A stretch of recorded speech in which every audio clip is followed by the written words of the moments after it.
வணக்கம். முருகப்பெருமானின் அருளால் இன்றினம் காணவிருப்பது திருப்புகழின் 95வது பாடல்.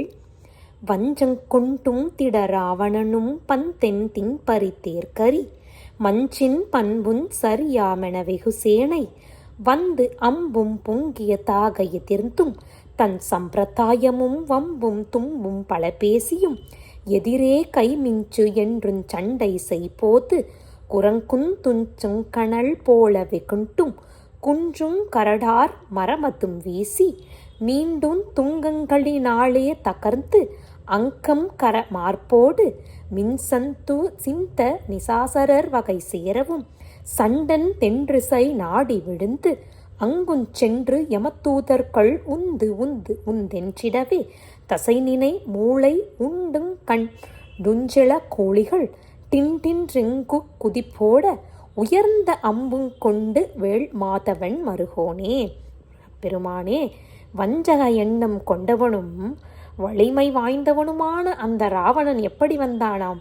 பந்து போல வேகமாய் செல்லும் அந்த வலிய குதிரை, தேர், யானை மற்றும் இந்த மேக வரிசைக்கு நிகராக அடுக்கிய அந்த அநேக காலாட்படைகளோடு அந்த போர்க்களத்துக்கு கூட்டி வந்து அம்பு கூட்டங்கள் நிறைந்து எதிர்த்தாலும் தனது சாமர்த்திய பெருமை பேச்சும் வீண் பேச்சும் அந்த இழிவான வார்த்தைகள் பலவாக பேசியும் எதிரே உள்ள சேனையோடு மிகவும் இடைவிடாது போரிட்ட போதும் குரங்கு சேனைகள் நிலையான நெருப்பைப் போல கோபம் கொண்டு மலைகளையும் கரடுமுரடான மரங்களையும் அப்படியே பிடுங்கி வீசி பேர்த்து எடுக்கப்பட்ட அந்த மலைப்பாறைகளினாலேயே நொறுக்கி அந்த அசுரர்களுடைய உடம்பு, தலை, கரம், மார்பு இவைகளோடு ஒளிவீசும் அந்த மற்ற உடற்பகுதிகளும் அப்படியே சிதறி அடித்து அசுரர்களுடைய அந்த இனம் முழுவதும் எப்படி சென்றனவாம்?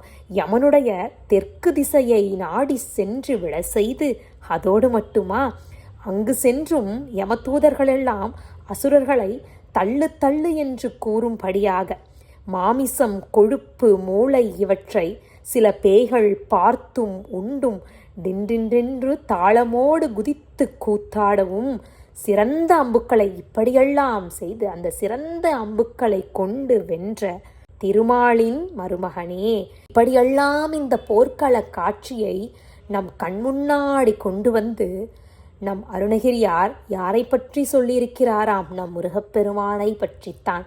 அப்பா, இதற்கெல்லாம் பெருமை கொண்ட பெருமை வாய்ந்த திருமாலின் மருமகனே எங்கள் முருகப்பெருமானே, தஞ்சம் தஞ்சம் சிறியேன் மதி கொஞ்சம் கொஞ்சம் துறையே. அடைக்கலம் அடைக்கலம் சிறியேனுடைய அறிவு மிக கொஞ்சம் தானே அப்பா. ஆமாம் தானே, நமக்கிருக்கும் அறிவு என்பது மிக கொஞ்சம் தானே. அருள் தந்து என்று இன்பந்தரு வீட தருவாயே. இப்படிப்பட்ட அறிவும் சிறிதும் இருக்கும் இந்த சிறியனுக்கு எப்போது அருள் பாலித்து எனக்கு எப்போது இன்பம் என்கின்ற அந்த மோட்ச வீட்டை கொடுக்கப் போகிறாய் பகவானே? நீங்கள் எங்கு விற்றிருக்கிறீர்களாம்?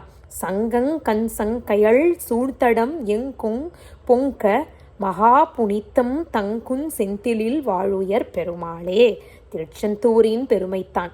சங்குக்களும் தாமரையும் கயல் மீன்களும் உள்ள குளங்கள் பல இடங்களிலும் பொங்கி நிறைந்திருக்க மிகுந்த பரிசுத்தம் துளக்கும் திருச்செந்தூரில் வாழ்ந்து ஓங்கும் பெருமாளே என்று இந்த பாடலை நிறைவு செய்கிறார். நன்றி.